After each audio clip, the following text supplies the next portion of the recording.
mai thongi magul haplibe nonglik na yaire ba muraba samlangi ipomda sumhatle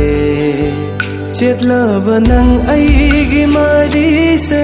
thamoi gini kanana khangloi nang aigi nungsiba se chetlaba nang aigi mari se thamoi gini kanana khangloi nang aigi nungsiba se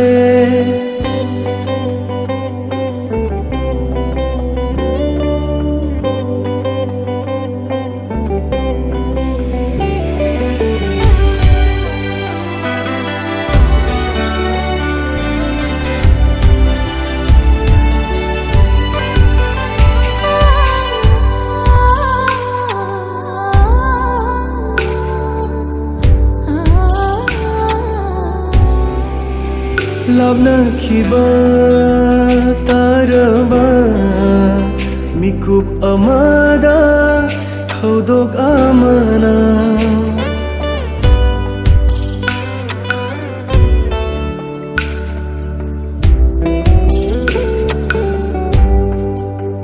Labna khiba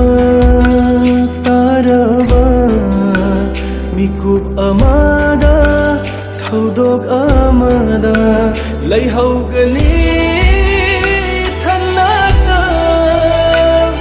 amamba lambi sida chat haningde lafaningde inagdagi nungsibi chetlaba nang aigi mari se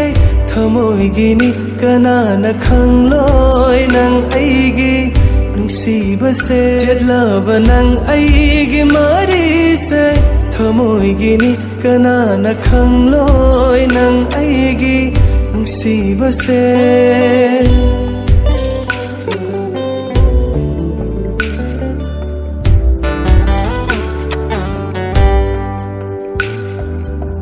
Ningthibi mai thongdang leirang na chomna mai thongi magul